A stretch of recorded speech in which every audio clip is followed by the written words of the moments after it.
बिस्मिल्लाहिर्रहमानिर्रहीम अस्सलाम वालेकुम। मैं हूं अदील हामिद और आज हमारा लेक्चर नंबर 15 है। इस लेक्चर के अंदर हम लोग बात करेंगे डेटा साइंस के बारे में कि डेटा साइंस जो है वो आर्टिफिशियल इंटेलिजेंस की एक फील्ड होती है, सब फील्ड होती है। तो डेटा साइंस जो है वो एक्चुअली डील करती है डेटा के साथ। अगर हमारे पास बहुत बड़ा सा डेटा हो, उस डेटा से अगर इनसाइट्स लेनी हो और उस डेटा के ज़रिए से कुछ जो डिसीजन मेकिंग करनी हो तो उसके लिए हमें डेटा साइंस की ज़रूरत पड़ती है। वैसे भी डेटा जो है उसको हम लोग इस्तेमाल करते हैं मशीन लर्निंग के लिए भी, लेकिन डेटा जब हम लोग कलेक्ट करते हैं तो उसकी पहले प्रोसेसिंग करना पड़ती है। उस प्रोसेसिंग के बाद वो डेटा जो है वो इस काबिल हो जाता है कि उसके ज़रिए से पैटर्न चेक किए जा सकें और उसके ऊपर डिसीजन जो है वो मेकिंग की जा सके। तो data science is the field of extracting knowledge and insights from data through a blend of statistics, programming, machine learning and domain expertise. ये आप देख सकते हैं कि ये ब्लेंड है, मतलब ये इन सारे नॉलेज को इकट्ठा करके उसके जरिए से हम डेटा को क्या कर सकते हैं, डेटा जो है उससे हम लोग मैनिपुलेट कर सकते हैं। एक्सट्रैक्टिंग नॉलेज, हम उससे नॉलेज जो है वो हासिल कर सकते हैं। उसके बाद डेटा जो साइंस है उसके अंदर जो प्रोसेस इन्वॉल्व होते हैं उनके बारे में बात करें तो हमारे पास जो डेटा साइंस के अंदर 4 प्रोसेसेस जो हैं वो किए जाते हैं। डेटा को अगर प्रोसेस करना हो, उससे इंसाइट्स लेनी हो, उससे नॉलेज अगर गेन करना हो तो वो हमारे पास 4 तरह के स्टेप्स होते हैं जिनको हमें फॉलो करना पड़ता है। उसमें से पहला स्टेप होता है एक्वायर करना, फिर प्रिपेयर करना, फिर एनालाइज करना और फिर रिपोर्ट करना। अब इसके आगे जो है मजीद स्टेप्स होते हैं। जैसे एक्वायर करना है तो एक्वायर करने के मजीद स्टेप्स है कि आइडेंटिफाई डेटा, उसके बाद रिट्रीव डेटा और उसके बाद क्यूरी डेटा। इसी तरह से प्रिपेयर करना हो तो उसके लिए हम लोग क्या करते हैं, ईडीए परफॉर्म करते हैं। ईडीए के अंदर हम लोग प्रिलिमिनरी एनालिसिस करते हैं और उसके बाद हम लोग अंडरस्टैंडिंग नेचर ऑफ डेटा जो है वो करते हैं। अब प्रिलिमिनरी जो एनालिसिस है उसके अंदर हम लोग क्या क्या करते हैं, हम कोरिलेशन चेक करते हैं, आउटलायर को चेक करते हैं और इसके जो जनरल ट्रेंड्स हैं उनको देखते हैं। इसी तरह से अगर understanding the nature of data check करना हो तो उसके लिए हम क्या करते हैं, हम लोग टाइप्स ऑफ डेटा को चेक करते हैं, हम टाइप्स ऑफ एट्रीब्यूट्स चेक करते हैं उसकी, और स्टैटिस्टिकल डिस्ट्रीब्यूशन ऑफ डेटा जो है वो करते हैं। अब स्टैटिस्टिकल जो डिस्ट्रीब्यूशन ऑफ एट्रीब्यूट्स है उसके अंदर 3 तरह के फिर मजीद स्टेप्स किए जाते हैं। सेंट्रल टेंडेंसी उसकी चेक की जाती है, उसकी डिस्पर्शन चेक की जाती है और उसकी प्रोक्सिमिटी चेक की जाती है। और अगर बात की जाए यानी प्रिपेयर के हिसाब से तो हमें प्री प्रोसेसिंग करना पड़ती है, यानी कि डेटा को क्लीन करना पड़ता है, उसकी इंटीग्रेशन करना पड़ती है, उसकी रिडक्शन करना पड़ती है और ट्रांसफॉर्मेशन करना पड़ती है। ये वाले जो उसके बाद एनालाइज आता है और फिर रिपोर्ट आता है। इस लेक्चर के अंदर हम लोग ये जो डिटेल के साथ आपके सामने प्रोसेसेस शो हो रहे हैं इनकी बात करेंगे कि इसके अंदर हमें क्या क्या करना पड़ता है। अब इसमें से हर एक जो टर्म है उसको मजीद सर्च आउट कर सकते हैं और इसके जो मीनिंग्स हैं उनको मजीद जो है वो अंडरस्टैंड कर सकते हैं। मैं यहाँ पे ब्रीफली जो है इनके बारे में आपको बताता जाता हूँ कि हम लोग हर एक स्टेप के अंदर कौन कौन सा काम जो है वो करते हैं। तो सबसे पहले हम चेक करेंगे टाइप्स ऑफ डेटा और टाइप्स ऑफ जो एट्रीब्यूट्स हैं उसके बारे में। सबसे पहले तो हमारे पास जो डेटा टाइप ऑफ डेटा होती है वो होती है स्ट्रक्चर्ड डेटा। अब स्ट्रक्चर्ड डेटा वो वाला होता है जो एक प्री डिफाइंड फॉर्मेट के अंदर मौजूद होता है। जैसा कि एक टेबुलर फॉर्म के अंदर हमारे पास डेटा मौजूद है और उसके लेबल्स जो हैं वो लगे हुए होते हैं। Structured data is organised and follows a predefined format usually stored in databases or spreadsheets। यानी कि डेटाबेस या स्प्रेडशीट के अंदर हमें जो डेटा है वो मिलता है। तो a customer database with column for name, age, email and purchase history जो है वो हमारे पास ये हमारे पास स्ट्रक्चर्ड डेटा की एग्जांपल्स में से आती हैं। उसके बाद हमारे पास जो डेटा होता है वो ऑर्डिनल होता है, नॉमिनल होता है और न्यूमेरिकल डेटा होता है। यानी कि ये जो स्ट्रक्चर्ड डेटा होता है वो हमारे पास इनमें से किसी भी टाइप का डेटा हो सकता है। इसके बारे में आप लोग बात कर सकते हैं कि ऑर्डिनल डेटा कौन सा होता है, एक खास ऑर्डर के अंदर होता है। ये स्ट्रक्चर्ड डेटा की जो एग्जांपल्स उसमें ऑर्डिनल जैसे मूवी रेटिंग है 1 से लेकर 5 तक स्टार्स हो सकते हैं, टी शर्ट के साइजेस हो सकते हैं यानी कि स्मॉल, मीडियम एंड लार्ज, और स्कूल ग्रेड्स जो हैं वो हो सकते हैं ABC, यानी कि एक ऑर्डर के तहत फॉलो करता है और इसके अंदर रैंक्स जो हैं वो होते हैं। उसके बाद हमारे पास जो नॉमिनल डेटा होता है वो ब्लड टाइप ABO सिस्टम के तहत जो ब्लड टाइप होते हैं, जो हमारे हेयर का कलर हो सकता है, यानी कि इनमें एक ऑर्डर नहीं होता लेकिन कैटेगरीज बनी हुई होती है हमारे पास इस डेटा की। और फेवरेट स्पोर्ट्स जो है वो होती है हमारे पास, आप देख सकते हैं कि डिफरेंट उसकी कैटेगरीज हो सकती हैं। इसी तरह से हमारे पास जो न्यूमेरिकल डेटा है वो एजेस हो सकती हैं, यानी कि कोई ईयर के अंदर टेम्परेचर हो सकता है, बुक पेज नंबर्स वगैरह हो सकते हैं हमारे पास। सीक्वेंस मतलब हमारे पास क्या होता है कि अगर कैटेगरीज बनी हुई है हमारे पास, लेकिन वो जो कैटेगरीज हैं उनमें कोई ऑर्डर नहीं है, तो हमारे पास नॉमिनल डेटा होगा, और अगर ऑर्डर है तो वो ऑर्डिनल डेटा होगा हमारे पास। तो इसके बाद हम लोग बात करते हैं unstructured data की। तो unstructured data is not organized and lacks a predefined format, often in the format of text, images, audio और video। यानी कि ऐसा डेटा होता है जो किसी एक स्ट्रक्चर के अंदर नहीं होता है, लेकिन वो डेटा होता है हमारे पास, जैसे कि टेक्स्ट का डेटा होता है, कोई डॉक्यूमेंट आपके पास लिखा हुआ है, कोई इमेज का डेटा है, ऑडियो या वीडियो का डेटा होता है। जैसा कि एग्जांपल में सोशल मीडिया की जो पोस्ट होती हैं वो हमारे पास अनस्ट्रक्चर्ड डेटा के तौर पे आती है, कस्टमर के रिव्यूज होते हैं, या इमेजेस फ्रॉम सर्विलियंस कैमरा के अंदर से हम लोग लेते हैं। इसके बाद हमारे पास सेमी स्ट्रक्चर्ड डेटा होता है, यानी कि वो कुछ हिस्सा उसका स्ट्रक्चर्ड होता है और कुछ हिस्सा उसका अनस्ट्रक्चर्ड होता है। Semi structured data has some organization but does not adhere to a strict schema, often containing tags और लेबल्स। एग्जाम्पल यानी ईमेल जो होती हैं, JSON files that contains data with tags और की वैल्यू पेयर्स। यानी कि ये हमारे पास ऐसा डेटा होता है जो जिसके अंदर टैग्स भी पाए जाते हैं, लेकिन ऊपर से स्ट्रक्चर्ड भी है, लेकिन इसके अंदर ऐसा डेटा भी है जो कि टेक्सचुअल फॉर्म के अंदर बहुत ज्यादा है हमारे पास। और इस जैसा जो डेटा है, यानी कि स्ट्रिक्ट स्कीमा उसका नहीं होता है, लेकिन उसके अंदर टैग्स और लेबल्स वगैरह जो है वो पाए जाते हैं। जैसा कि ईमेल की आप एग्जांपल ले सकते हैं, जो कि सेमी स्ट्रक्चर्ड हमारे पास डेटा होता है। इसके बाद हम लोग बात करते हैं डेटा एक्विजिशन। हमने कहा था कि सबसे पहले हमने क्या करना है, डेटा को एक्वायर करना है, डेटा को इकट्ठा करना है, कलेक्ट करना है। तो data acquisition refer to the process of collecting raw data from various sources which could be structured or unstructured to be used for analysis, modeling or other purposes। जैसा कि हमने सबसे पहले डेटा आइडेंटिफाई करना, उसको रिट्रीव करना और उसको क्यूरी करना। तो इसी तरह से हमारे पास अगर ये देखा जाए तो बिग डेटा जो है वो हम किस तरह से कलेक्ट करते हैं। हम लोग मशीन से डेटा लेते हैं, स्प्रेडशीट्स के अंदर होता है, इमेजेस फाइल्स होती हैं, ऑडियो की फाइल्स होती हैं, वीडियो फाइल्स होती हैं, कोड स्निपेट्स होते हैं और रिलेशनल डेटाबेसेस होती हैं, उनसे हम लोग डेटा जो वो इकट्ठा करते हैं। इसके बाद हमारे पास आता है what is exploratory data analysis. इसमें ईडीए के अंदर हम लोग क्या करते हैं, the process of exploring and summarizing the main characteristics of the data to uncover patterns, relationships and trends. यानी कि हम क्या करते हैं, पैटर्न्स को चेक करते हैं, उसको समराइज करते हैं डेटा को ईडीए की मदद से। उसके अंदर से हम लोग विजुअलाइजेशन भी करते हैं डेटा की। It helps in formulating questions and making data driven decisions. यानी कि इसकी मदद से हम लोग क्या कर सकते हैं, उसके ट्रेंड्स जो है वो चेक करते हैं और उसके जरिए से डेटा ड्रिवन डिसीजंस जो है वो भी बना सकते हैं। इसके बाद इंपॉर्टेंस ऑफ ईडीए। ईडीए जो है वो क्यों इंपॉर्टेंट होता है, provides an initial understanding of the data set. यानी जो डेटा सेट हमारे पास आता है, सबसे पहले जो अंडरस्टैंडिंग हम कर सकते हैं वो ईडीए की मदद से कर सकते हैं। Helps in identifying data quality issues such as missing values, outliers and inconsistencies. मतलब हम देख सकते हैं कि डेटा के अंदर कोई मिसिंग वैल्यू तो नहीं है, उसके अंदर कोई आउटलायर्स मौजूद नहीं है, उसके अंदर कोई इनकंसिस्टेंसीज तो नहीं है। हम लोग ये जो टर्म्स हैं इनको आगे जाके मजीद एलैबोरेट भी करेंगे। उसके बाद guides the selection of appropriate statistical techniques and models। ये हमें गाइड करता है कि कौन सी स्टैटिस्टिकल जो टेक्निक्स हैं वो इसके ऊपर इस्तेमाल करके हम लोग जो डेटा से डिसीजन जो है वो बना सकते हैं, उसके अंदर से इनसाइट्स या नॉलेज हासिल कर सकते हैं। Helps in feature engineering and variable selection. यानी कि हम लोग इसके अंदर टारगेट वेरिएबल और जो फीचर्स हैं उनको किस तरह से सिलेक्ट किया जाएगा, कि कौन सी डिपेंडेंसीज वगैरह जो है उनको भी हम लोग देख सकते हैं कि किस डेटा का कितना वेट है टारगेट जो वेरिएबल है उसको प्रिडिक्ट करने के लिए।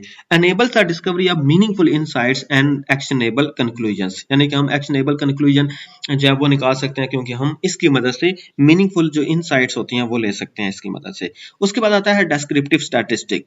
अच्छा, अगर हम descriptive statistic is the branch of statistics that focuses on summarizing and describing the main feature, attributes, variables of our data set. यानी कि ये जो डिस्क्रिप्टिव हमारे पास स्टैटिस्टिक होती है, इसका काम ये होता है डेटा को समराइज करके उसको डिस्क्राइब करना कि उसके मेन फीचर्स कौन से होंगे, कौन से मेन वेरिएबल्स होंगे। ये काम जो करते हैं हम लोग वो डिस्क्रिप्टिव स्टैटिस्टिक के एरिया के अंदर आता है। उसके बाद कोरिलेशन एनालिसिस हम लोग कर सकते हैं, वैसे ईडीए की मदद से हम लोग कर सकते हैं कि हम क्या करते हैं, चेक करते हैं कि एक जो वेरिएबल है उस का दूसरे वेरिएबल के साथ किस तरह का रिलेशनशिप है, किस तरह का चेंज अगर हम एक वेरिएबल के अंदर लाएं तो सेकंड वेरिएबल किस तरह का चेंज जो है वो सेकंड वेरिएबल के अंदर आएगा। उनका आपस में अगर रिलेशन चेक करना हो तो अगर एक वेरिएबल के चेंज करने से दूसरा वेरिएबल जो है वो पॉजिटिवली चेंज हो तो उसे पॉजिटिव कोरिलेशन कहते हैं। यानी कि अगर इस तरह का ग्राफ बन रहा हो, यानी एक वेरिएबल बढ़ रहा है तो दूसरा भी बढ़ रहा है, एक वेरिएबल मजीद बढ़ रहा है तो दूसरा भी जो बढ़ता है, इस तरह का रिलेशनशिप हो तो उसे पॉजिटिव कोरिलेशन कहते हैं। इसी तरह से अगर हम लोग बात करें नेगेटिव कोरिलेशन की, तो इसमें अगर एक वेरिएबल बढ़ रहा है तो दूसरा जो है वो कम हो रहा होता है, इस तरह का रिलेशनशिप जो है वो नेगेटिव कोरिलेशन को शो करता है। और अगर हमारे पास ऐसी लाइन नहीं बनती है तो हमारे पास क्या होता है, there is no correlation between the two variables that we are finding out the correlation. तो इस तरह हम लोग कोरिलेशन की वजह से चेक करते हैं कि एक वेरिएबल दूसरे वेरिएबल को कितना अफेक्ट करता है। उसके बाद हम बात करते हैं आउटलायर्स की। आउटलायर्स एक्चुअली डेटा जो होता है, अगर हम लोग देखें किसी एक फीचर को देखते हैं, किसी एक कॉलम को देखते हैं, तो कॉलम के अंदर लेट्स सपोज हम लोगों ने एजेस जो है वो स्टोर की हुई हैं। तो अब हम जानते हैं कि एज जो है वो किसी भी पर्सन की अगर एज है तो वो क्या हो सकती है, समझ लें कि वो उसकी एज 1 ईयर से लेकर उसकी एज समझ लें 100 ईयर्स तक हो सकती है। लेकिन उस कॉलम के अंदर हम लोगों ने 500 जो एज है वो अगर स्टोर कर दें तो ये पॉसिबल तो नहीं है कि किसी पर्सन की एज जो है वो 500 ईयर्स हो जाए। तो इसका मतलब है ये आउटलायर है। आउटलायर जो है वो बड़े बैड इफेक्ट करते हैं डेटा के ऊपर। ये डेटा का जो मीन होता है उसको बहुत ज्यादा ड्रैग करवा के किसी एक साइड पे लेके चले जाते हैं और वो डेटा की जो इनसाइट्स होती हैं उनको बड़ा इफेक्ट करते हैं। तो हम क्या करते हैं, इसके जरिए से आउटलायर्स को चेक कर सकते हैं, यानी ऐसी चीजों को चेक कर सकते हैं जो डेटा के ऊपर बैड इफेक्ट्स डालते हैं या डेटा को का जो मीन या डिस्पर्शन उसको जो है वो खराब कर देते हैं।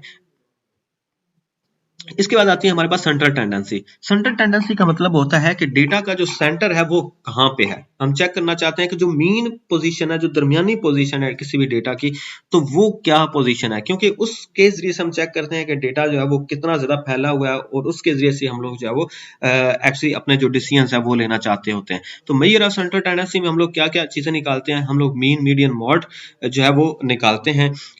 बट अंडर डिफरेंट कंडीशंस के अंदर इनका जो सेंट्रल टेंडेंसी के पैमाने हैं, जो स्केल्स हैं, वो चेंज होते रहते हैं।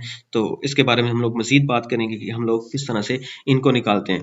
अच्छा, तो हमारे पास मीन कैसे निकलता है। मीन निकालने के लिए हम लोग सारी जो वैल्यूज हमें दी होती हैं इन सब को ऐड करके जितनी नंबर ऑफ वैल्यूज होती हैं उतने पे डिवाइड कर देते हैं। इस तरह से हमारे पास मीन निकल आता है। ये आम मैथमेटिक्स का जो सिंपल फार्मूला है कि ये अगर हमारे पास 5 वैल्यूज थी तो 5 वैल्यूज को हमने ऐड करके 5 पे डिवाइड किया तो हमारे पास मीन जो है वो डेटा का निकल आया।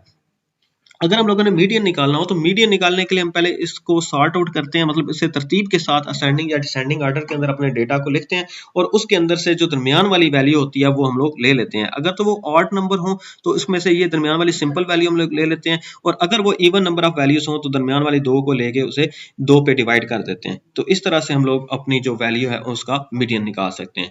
उसके बाद बात आती है हमारी मॉड की।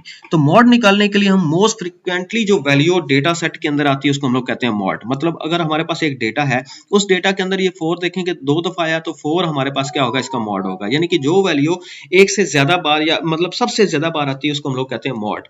तो इसका मतलब है कि अगर कोई ऐसा डेटा सेट है जिसके अंदर वैल्यूज जो है वो ज्यादा मौजूद है ही नहीं, तो इसका मतलब है कि उसके अंदर कोई भी मॉड एग्जिस्ट नहीं करता है। इसके बाद क्वार्टाइल्स इंटर क्वार्टाइल रेंज की बात आती है। अच्छा, before understanding the IQR interquartile range we need to grasp the concept of quartiles. अच्छा, अगर हमारे पास एक डेटा मौजूद हो तो डेटा को अगर 4 हिस्सों में डिवाइड कर दें तो हम कहते हैं कि हमने क्या किया, इसे इसका ये क्वार्टाइल्स में चेंज कर दिया। तो ये इसके क्या बन गए, क्वार्टाइल्स बन गए, यानी 4 हिस्से बन गए हुए। सबसे जो पहले वाला हिस्सा होता है उसे हम लोग कहते हैं कि 25% डेटा है। उसके बाद वाला जो आगे 25%, क्योंकि अगर हमारे पास लेट्स सपोज कि अगर एक डेटा है वो 100 तक डेटा है तो पहले जो 25 रिकॉर्ड होंगे वो हमारा क्या होगा, वो हमारा फर्स्ट क्वार्टाइल होगा। उसके बाद आगे वाला जो होगा वो हमारा यानी कि 26 से लेकर 50 तक हमारा पास क्या होगा, वो होगा सेकंड क्वार्टाइल। इसी तरह से 51 से लेकर 75 तक हमारा होगा थर्ड क्वार्टाइल, और उसके बाद वाला जो हमारे पास बाकी बचेगा हिस्सा वो होगा हमारा फोर्थ क्वार्टाइल। तो वो ये हमारे पास 4 क्वार्टाइल बन गए। फर्स्ट वाले क्वार्टाइल को Q1, सेकंड वाले को Q2 और थर्ड वाले को Q3 कहते हैं। जो ये 50% तक जाएगा वो हमारा क्या होगा, Q2 होगा। अब ये जो हमारे पास third quartile Q3 is the value below which 75% of the data falls. अच्छा, ये जो 50% होती है इसको हम लोग कहते हैं मीडियन। मीडियन हम लोगों ने निकालना सीखा ना लास्ट वाली स्लाइड के अंदर कि किस तरह से हम लोग मीडियन फाइंड आउट करते हैं। तो एक्चुअली वो हमने डेटा को तरतीब दी होती है और जो दरमियान वाला हिस्सा होता है वो हमारा कि हमारा मीडियन होता है, और मीडियन से पहले 50% हिस्सा होता है और मीडियन के बाद भी 50% हिस्सा होता है। लेकिन अगर हम बात करें कि 25% से डेटा, मतलब जो फर्स्ट क्वार्टाइल का 25% है वहां से लेकर 75% तक का जो दरमियानी हिस्सा है इसको हम लोग कहते हैं इंटर क्वार्टाइल रेंज। मतलब हमारा Q1 से लेकर Q3 के बीच बीच वाला जो डेटा है, यानी कि 25% से लेकर 75% के दरमियान वाला जो डेटा है इसको हम लोग कहते हैं इंटर क्वार्टाइल रेंज। अच्छा, तो ये हमारे पास इंटर क्वार्टाइल रेंज IQR से रिप्रेजेंट किया जाता है, और इसको निकालना हो तो हमारे पास फार्मूला होता है Q3 माइनस Q1। तो ये यहाँ पे एग्जाम्पल भी दी गई है, आप इस एग्जाम्पल को जो वो भी स्टडी कर सकते हैं हमारी वीडियो को पास करके। उसके बाद है interpretation of the IQR। The IQR provides information about the spread and variability of the data. A larger IQR indicates a greater spread. मतलब IQR वो दरमियानी डेटा है ना, जो किसी भी हमारे डेटा सेट के अंदर से जो दरमियान वाला हिस्सा है हम लोगों ने वो निकाल लिया हुआ। अब अगर तो ये दरमियान वाला हिस्सा बहुत ज्यादा फैला हुआ है तो इसका मतलब है बहुत ज्यादा वेरिएबिलिटी है इसके अंदर। और अगर वो इसका मतलब है कि वो बहुत ज्यादा फैलाव रखता है, और अगर वो दरमियान वाला जो डेटा है वो थोड़ा फैला हुआ है तो इसका मतलब है कि इसका जो स्प्रेड है वो बहुत कम है। A larger IQR indicates a greater spread and more variability in the data set. Conversely, a smaller IQR suggests a less spread and less variability.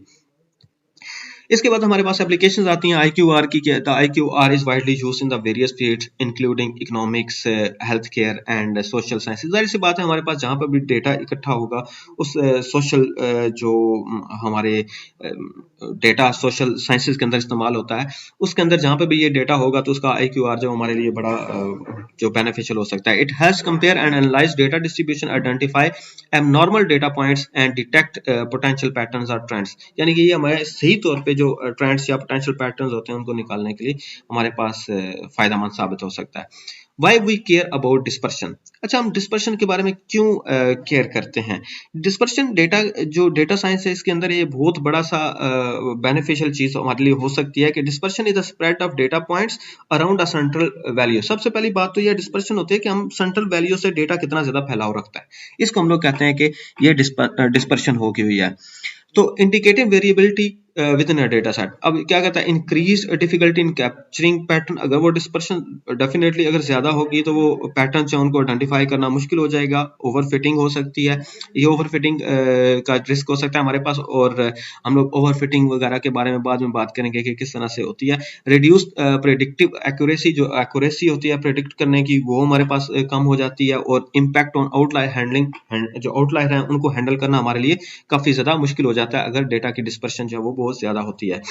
तो इसके बाद है प्रोक्सिमिटी। क्या होता है प्रोक्सिमिटी? कहते हैं मेजर ऑफ सिमिलैरिटी, यानी कि कितना डेटा जो है एक दूसरे के क्लोज है, कितना सिमिलर डेटा जो है कितने क्लोज पॉइंट्स के ऊपर मौजूद है उसकी उसको हम लोग कहते हैं प्रोक्सिमिटी फाइंड आउट करना।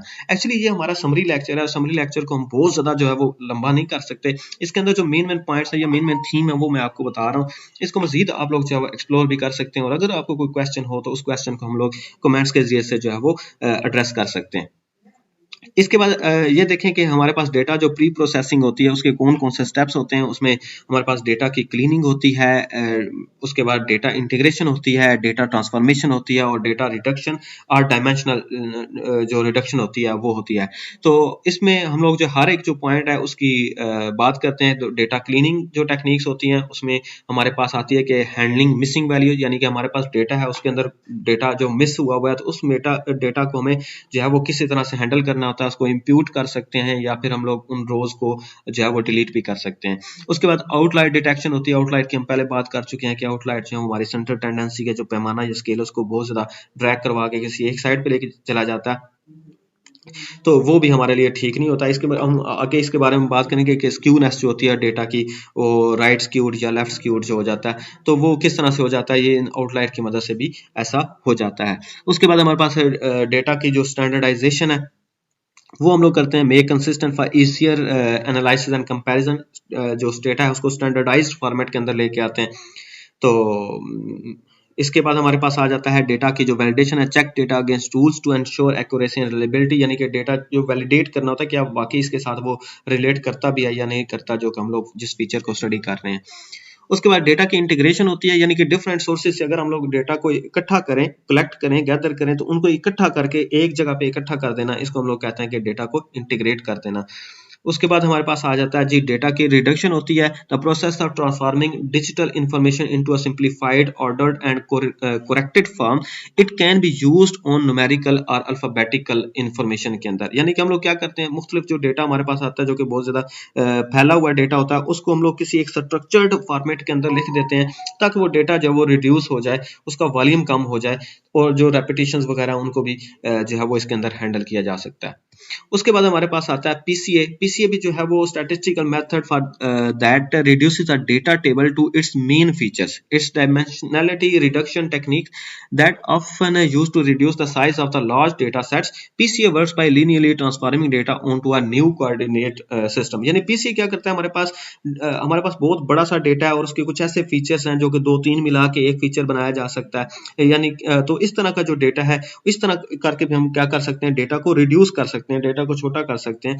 तो इसके अंदर कौन कौन सी टेक्निक्स होती हैं, डायमेंशनलिटी रिडक्शन की जो टेक्निक्स हैं उनमें आइगन वैल्यूज डिकम्पोजिशन होती है, इसका एक खास फार्मूला होता है, उसके जरिए से हम लोग इसे करते हैं। उसके बाद आता है सिंगुलर वैल्यू डिकम्पोजिशन होती है, ये भी एक मेथड है जिसके जरिए से करते हैं, इसको हम लोग आगे स्टडी करेंगे। TSNE T distributed stochastic neighbour embeddings होती हैं, इसके जरिए से भी, यानी ये जो सारे मेथड्स हैं इनकी मदद से हम लोग ये डायमेंशनलिटी रिडक्शन जो है वो कर सकते हैं। तो डायमेंशंस जो है वो उसको रिड्यूस करते हैं ताकि जो हमारे पास डेटा के फीचर इंपॉर्टेंट हैं उनको रखा जाए और जो इंपॉर्टेंट नहीं है उनको इंपॉर्टेंट बना के रख लिया जाए। तो इसके बाद क्योंकि ये मेरा लेक्चर जो था वो हमारा एक ब्रीफ लेक्चर था, एक शॉर्ट लेक्चर था, समरी लेक्चर था, ताकि हम लोग जो मेन कॉन्सेप्ट्स हैं वो सीख सकें। और अगर आपको कोई क्वेश्चन है तो वो आप लोग कमेंट्स के अंदर पूछ सकते हैं। इंशाल्लाह आपको मिलते हैं नेक्स्ट वीडियो के अंदर। अपना ख्याल रखिएगा, हमारे चैनल को सब्सक्राइब कीजिएगा। तो अपना ख्याल रखिएगा। अल्लाह हाफिज़।